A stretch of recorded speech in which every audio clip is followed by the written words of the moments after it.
से उन चीजों को, घर की रोजमर्रा की जिंदगी के पीछे क्या साइंस की वो कौन सी बात है जो ये कर रही है, ये वो समझा सकते हैं। उसी प्रकार से क्या कभी हमने बच्चों को लेकर के अभी आसमान में एक साथ देखा है? रात में तारों के बारे में जरूर बात होगी, विभिन्न तरह के कॉन्स्टेलेशंस दिखाई देते हैं, उनके बारे में बताएं। ऐसा करके आप बच्चों में फिजिक्स और एस्ट्रोनॉमी के प्रति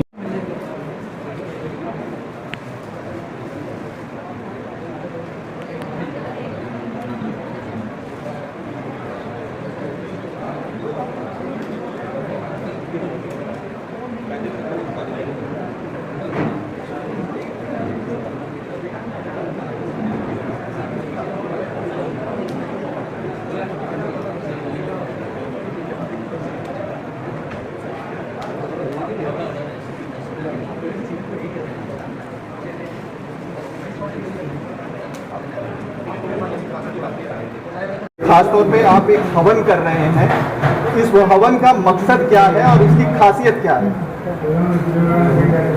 हम सभी जान रहे हैं कि यूक्रेन और रशिया के बीच में युद्ध छिड़ा हुआ है।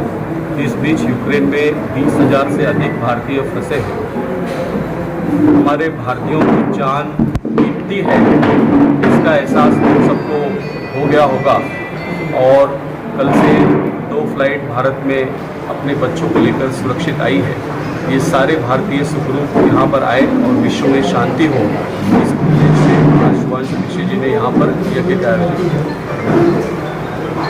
पंडित जो मंत्रोच्चारण कर रहे थे, खास कहीं से जो है मुंबई से ये ब्राह्मण लाए थे अपने यज्ञ कराने के लिए, कहीं बाहर से भी लेकर आए थे? काशी से ब्राह्मण यहाँ पर यज्ञ कार्य हेतु पधारे थे, तो उसका औचित्य साध कर हमने उन्हें विनंती की और उन्होंने हमारी विनंती को मान्य देकर यहाँ पर यज्ञ करने का, अनुष्ठान करने का स्वीकार किया। आपने जो यज्ञ किया उसमें प्रार्थना में क्या मांगा आपने, भगवान से क्या मांगा हवन के दौरान? विश्व में शांति हो, यूक्रेन में फंसा हुआ हर भारतीय सुखरूप अपने घर पर वापस आए और जिस प्रकार से भारत की विश्वसनीयता पूरे विश्व में बढ़ी है, इसके कारण विश्व में शांति का संदेश ही आगे जाएगा, तो भारत बलशाली बने और प्रधानमंत्री नरेंद्र मोदी दीर्घायु बने। क्या था उसके बारे में जरा बताइए।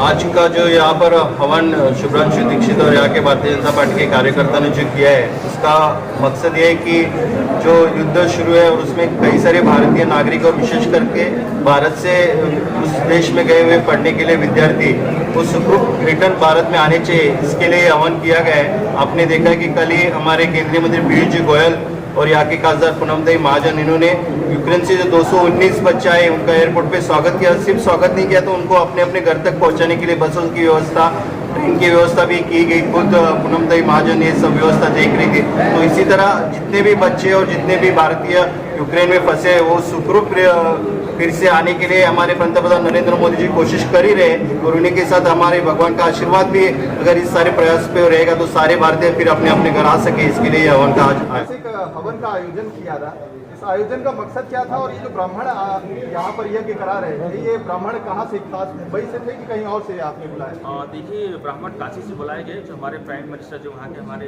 प्राइम मिनिस्टर के क्षेत्र से बुलाए गए। और ये जो यूक्रेन और रूस में फंसे हुए भारतीय जितने भी पढ़ने के लिए बच्चे लोग गए, विशेष तरह से पूजा पाठ यहाँ किया जा रहा है कि सही सलामत अपना देश वापस आ सके। हमारे देश के यशस्वी प्रधानमंत्री श्री नरेंद्र मोदी जी से प्रेरणा लेकर और खासकर उनके मन की बात जो कार्यक्रम है वो मैदान पे खड़े अंतिम व्यक्ति तक उनकी आवाज़ पहुंच सके, ऐसी उन्होंने व्यवस्था लगाकर रेडियो के माध्यम से भी मन की बात जिस तरह से शुरुआत की, उनकी मन की बात कार्यक्रम सुनकर आज देश के करोड़ों लोगों ने प्रेरणा ली। उसी को संज्ञान में लेकर हमने अल्पसंख्यक समाज की तरफ से पूरे मुंबई में आज 10 कार्यक्रम का आयोजन किया था। आने वाले दिनों में जो हमारे यहाँ दरगाहें हैं, दरगाहें हैं या जो उनका परिसर है, वहाँ पे भी हम कई ट्रस्टियों से बात करें, वहाँ पे भी आयोजन होगा। इससे हमें एक प्रेरणा मिलेगी और उसी को हम आगे लेकर जाएंगे। आज का दिन जो खास था, एक तो आज हमारे लिए यह है कि जिस तरह से रूस और यूक्रेन में युद्ध छिड़ा हुआ है और हमारे भारत के कई हज़ारों स्टूडेंट्स वहाँ पर फंसे हुए हैं, या यूं कहें कि मोदी जी जैसा नेतृत्व हमारे पास है, तो वहाँ वो एक उम्मीद के साथ, पूरे कॉन्फिडेंस उसके साथ वहाँ पे रुके हुए हैं और उसकी व्यवस्था हमारे प्रधानमंत्री जी लगा रहे हैं। और देखिए कल और आज 400-450 स्टूडेंट्स हमारे स्वदेश लौटे हैं, ये हमारे लिए बहुत बड़ी बात है। उसी संदर्भ में आज हमने यहाँ दुआ का एहतमाम भी किया कि हमारे प्रधानमंत्री जी को खुदा हिम्मत दे, इसी तरह से वो देश की सेवा करते रहें और पूरे विश्व में एक शांति रहे, भाईचारा, अमन कायम रहे। इसी के संदर्भ में इस कार्यक्रम के बाद हमने एक दुआ का भी एहतमाम किया। भाईचारे के तौर पे आज देखने मिल रही है कि आज राष्ट्र को एकत्रित विद्यार्थियों की सुरक्षा में लेकर की जगह दुआएं मांगी जा रही है, आह्वान किया जा रहा है, क्या कहेंगे? ये बदले हुए भारत की नई तस्वीर है कि भारत का तिरंगा भी जिस बस में लगता है उसे न यूक्रेन की सेना न रूस की सेना छूने का प्रयास करती है। सुरक्षित रूप से युद्ध भूमि से बच्चे बाहर आते हैं और वह सकुशल अपने देश वापस आ रहे हैं। भारत के विश्व के तमाम देशों के साथ अच्छे संबंध हैं। ये मोदी जी की कूटनीति, उनकी विश्व में जो विश्वसनीयता बढ़ी है उसका प्रमाण है और हर भारतीय की जान कीमती है। इसका एहसास हमें हो रहा है कि युद्ध भूमि से भी जो बच्चा इंटरव्यू दे रहा है उसके चेहरे पर किसी प्रकार की शिकन नहीं है, कोई दहशत नहीं है, वो डरा हुआ नहीं है, उसमें आत्मविश्वास है कि वो सकुशल अपने देश वापस आएगा। तो भारत की जब शक्ति बढ़ती है तो विश्व शांति की ओर चलता है। इसके लिए हमने आज प्रार्थना की कि मोदी जी दीर्घायु हो, उन्हें और शक्ति मिले और हिंदुस्तान का 130 करोड़ देशवासी उनके नेतृत्व में भारत को मजबूती से आगे ले जाने में सहायक हो।